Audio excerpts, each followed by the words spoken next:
Hello friends, welcome to my YouTube channel Shri Seth classes. हमने business में एक चैप्टर स्टार्ट किया है फाइनेंशियल मार्केट। उसका लास्ट टॉपिक कवर करना है आज हमने, that is SEBI, securities exchange board of India. बेटा सेबी जो securities exchange board of India है, ये क्यों बनाया गया और कब बनाया गया, इसके बारे में हमें इसकी हिस्ट्री थोड़ी सी समझनी पड़ेगी। स्टॉक एक्सचेंज बनाया गया था 1988 में, पर शुरू में जब ये बनाया गया था it was left as a watchdog. उसको कोई पावर्स नहीं दी गई थी, बना दिया सिर्फ किस लिए कि शेयर मार्केट में जो भी ट्रांजैक्शन हो रही है उन ट्रांजैक्शन को ऑब्जर्व करते रहो। सिर्फ ऑब्जर्व ही कर रहा था, कोई डिसीजन नहीं ले पाते थे। तो इसे बनाया क्यों गया था? बनाया तो इसलिए गया था कि वहां पे कोई फ्रॉड ना हो सके, पर उनको सिर्फ ऑब्जर्व कर पा रहे थे, कोई पावर्स नहीं दी थी, कोई डिसीजन मेकिंग अथॉरिटी नहीं थी इनके पास। तो जब कुछ बड़े फ्रॉड्स हुए तो गवर्नमेंट ने इस सेबी को एक लीगल स्टेटस दिया, एक लीगल पावर दी, that you are given the power to take decision against any company if any of the company is involve in any type of fraud. अगर कोई कंपनी किसी भी फ्रॉड में इन्वॉल्व है, आप उस कंपनी के अगेंस्ट में कोई भी एक्शन ले सकते हैं। ये डिसीजन, ये पावर कब दी गई? इन 1992। तो आप सबको समझ आता है अब कि रीजन क्या रहा होगा। ये जो स्कैम हुआ था, हर्षद मेहता स्कैम जो हम सब देख रहे हैं, इस स्कैम में इतना बड़ा फ्रॉड हुआ, और आपने जिस बच्चों ने वो देखी है उसमें आपने सुना भी होगा कि सेबी का जो गवर्नर था उसने आके कहा था कि हमारे पास सर कोई पावर नहीं है, हम कोई एक्शन नहीं ले सकते। क्यों? क्योंकि उस टाइम तक इनके पास पावर नहीं थी। तो 1992 में जब ये फ्रॉड सामने आया तो सेबी को पावर्स दी गई और इसे एक टॉप मोस्ट बॉडी बनाया गया जो स्टॉक एक्सचेंज को रेगुलेट करेगा, जो उसके रूल्स एंड रेगुलेशंस बनाएगा। पढ़ते हैं सेबी क्या है। SEBI was set up in 1988 to regulate the functions of security market। Security market के फंक्शंस को चलाने के लिए हमने सेबी बनाई। It is an interim body, ये एक इंटरिम यानी कि top most interim administrative, administrative मतलब जो कंट्रोल करे, टॉप मोस्ट कंट्रोलिंग बॉडी है टू प्रमोट, क्या प्रमोट करती है? Orderly and healthy growth of securities for investors protection, कि इन्वेस्टर को प्रोटेक्ट करने के लिए एक अच्छी मार्केट मिल जाए जहां पे कोई फ्रॉड ना हो। In the starting SEBI was not able to exercise the control over stock exchange market transaction. कह रहे उसका स्टार्टिंग में कोई कंट्रोल नहीं था। It was left as a watchdog. ये कैसी रह गई थी? सिर्फ और सिर्फ एक वॉच डॉग की तरह to observe the activities, but was found ineffective in regulating them.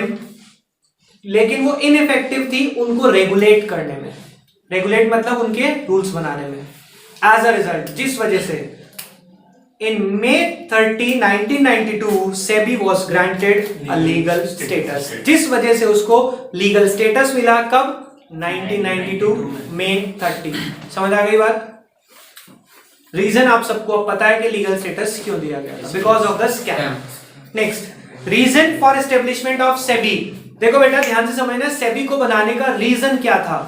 जिससे कि कोई भी फ्रॉड ना हो। क्यों? जिससे कि इन्वेस्टर्स को बचा सके। इन्वेस्टर को क्यों बचाना चाह रहे हैं? ध्यान से समझना, क्योंकि अगर इन्वेस्टर्स का शेयर मार्केट से विश्वास उठ गया तो लोग वो मार्केट में इन्वेस्ट नहीं करेंगे, और अगर मार्केट में पैसा इन्वेस्ट नहीं होगा, इससे हमारे देश की इकोनॉमी पूरी तरह से खत्म हो जाएगी। देखो क्या लिखते हैं, with the growth of dealing of stock exchange, lot of malpractices also started in the stock market। कह रहे जैसे जैसे स्टॉक मार्केट में डीलिंग बढ़ रही थी, यानी कि शेयर परचेज बढ़ रहा था, साथ साथ malpractices लाइक फ्रॉड्स बहुत ज्यादा बढ़ रहे थे। malpractices also started in the stock market। अब वो malpractices या फ्रॉड्स कैसे कैसे थे?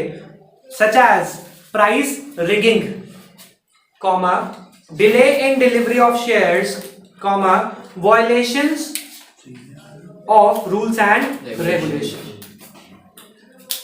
बेटा delay in delivery of shares तो समझ आ गया? जी sir. Violation of rules and regulation यानी रूल्स तोड़ रहे थे लोग, इस वजह से भी बनानी पड़ी। ये सर प्राइस रिगिंग क्या है? ये किस तरह का फ्रॉड हो रहा था? हमने इन्वेस्टर को प्रोटेक्ट करना था against frauds, fraud such as price rigging, violation of rules and regulation, delay in delivery. ये दोनों तो समझ आते हैं, डिले इन डिलीवरी और violation of rules. Price rigging क्या है, ध्यान से समझते हैं। प्राइस रिगिंग का मतलब क्या है, जब कोई कंपनी अपने शेयर्स के प्राइस बढ़ाए या घटाए इन्वेस्टर को चीट करने के लिए, उसको हम बोलते हैं प्राइस रिगिंग। जिन बच्चों ने वो स्कैम देखा है वो समझ सकते हैं कि कुछ कंपनियां अपने शेयर का प्राइस मार्केट में बढ़वाती हैं। सर ऐसे कैसे बढ़ा लेंगे, उनके घर का राज चल रहा था। पता है क्या करते थे वो, जो कंपनी का शेयर आज 20 रुपए का बिक रहा है, उन्होंने डिसाइड किया इसके प्राइस को बढ़ाना है। कैसे बढ़वाते हैं, कुछ लोग जिनके पास पैसा बहुत है, जैसे कि हर्षद मेहता, उसने क्या किया था कि एक कंपनी के शेयर जो 20 रुपीज के चल रहे हैं, उन्होंने कहा अपने जितने भी लोग हैं उसने कहा सबको खरीदो, 20, 21, 22 जितना भी मिले खरीदते चले जाओ। अब क्या होगा, डिमांड आएगी मार्केट में, एकदम डिमांड आएगी तो शेयर प्राइस बढ़ता चला जाएगा। अब उसके पास पैसा कहां से आता था, वही तो फ्रॉड था। अब वो फ्रॉड नहीं समझा रहा मैं, प्राइस रिगिंग का मतलब समझा रहा हूं कि उसने क्या किया, शेयर्स खरीदता चला जाता है जिससे कि प्राइस बढ़ते चले जाएंगे क्योंकि डिमांड बढ़ेगी। इसको हम बोलते हैं price rigging.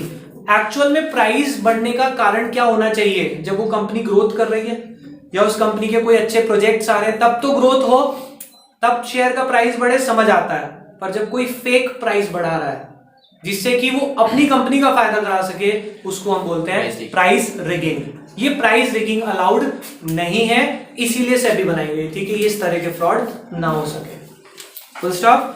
Due to these malpractices, कह रहे इन मैल प्रैक्टिसेस की वजह से customer started losing the confidence and faith in the stock exchange. लोगों का स्टॉक एक्सचेंज से विश्वास उठना शुरू हो गया था। So government of India decided to set up an agency known as SEBI. इस वजह से सेबी बनाई गई थी। कोई problem? Purpose and role of SEBI, क्या पर्पस है सेबी को बनाने का? SEBI was set up with the main purpose of keeping a check on malpractices. Main purpose क्या था कि कोई भी गलत एक्टिविटी ना हो and protect the interest of investors, investors को बचाया जा सके। It was set up to meet the needs of their group. ये बनाई गई थी, ये जो नीचे ग्रुप्स दिए हुए हैं इनकी जरूरतें पूरी करने के लिए। देखो कितने ग्रुप्स हैं हमारे पास, टोटल 3 ग्रुप हैं। पहला इशूअर्स यानी कि कंपनी, दूसरा इन्वेस्टर्स यानी कि हम लोग जो पैसा लगाएंगे, तीसरा इंटरमीडियरी यानी कि ब्रोकर। ये सबको प्रोटेक्शन देता है। कंपनी को कैसी प्रोटेक्शन दे रहा है कि एक अच्छी मार्केट देगा जहां पे उनके शेयर सही रेट पे बिक सके। भाई कंपनी के साथ भी तो चीटिंग हो सकती थी। तो देखो क्या लिखा है, for issuers it provides a market place in which they can raise the capital fairly and easily. और इन्वेस्टर्स को, for investor it provides protection and supply of accurate and correct information. उन्हें करेक्ट इंफॉर्मेशन देके कोई भी company के गलत rate पे share ना खरीद लेना।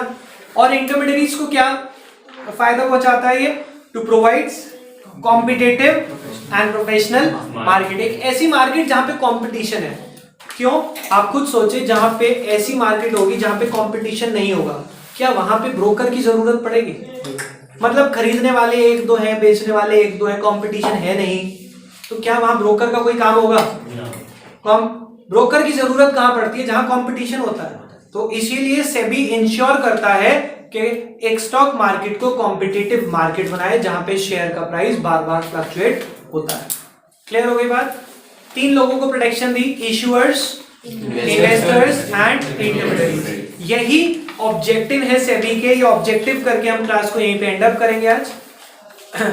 ऑब्जेक्टिव क्या है सेबी के? सबसे पहला, to regulate the activities of stock exchange. Stock exchange की एक्टिविटीज को रेगुलेट करना, मतलब उसके रूल्स एंड रेगुलेशन बनाना, पहला। दूसरा objective, to protect the rights of investors and ensuring the safety of their investments. Investor को प्रोटेक्ट करना और उसकी इन्वेस्टमेंट को बचा के रखना, कहीं डूबने नहीं देंगे। ठीक है, पहला रूल्स एंड रेगुलेशन बनाए, दूसरा प्रोटेक्शन दी इन्वेस्टर्स को और उनकी इन्वेस्टमेंट को, तीसरा to protect fraud and malpractices by having balance between self regulation of the business and its state. यानी कि बिजनेस और बिजनेस चलाने वालों के बीच में बैलेंस बनाया कि कोई भी इंसान इसमें फ्रॉड नहीं करेगा।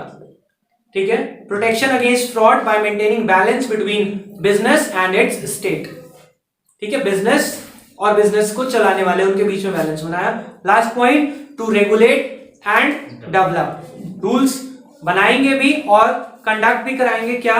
Code of conduct. Code of conduct का मतलब क्या होता है बेटा? Rules and regulation for intermediaries, यानी इंटरमीडियरीज के भी रूल्स एंड रेगुलेशन यही बनाएंगे, such as brokers, underwriters etcetera. सबके रूल्स सेबी ही ड्रॉ करेगा और सबको वो रूल्स फॉलो करने पड़ेंगे। तो आज की क्लास में हम अभी इतना ही पढ़ेंगे। अभी के लिए बाय बाय।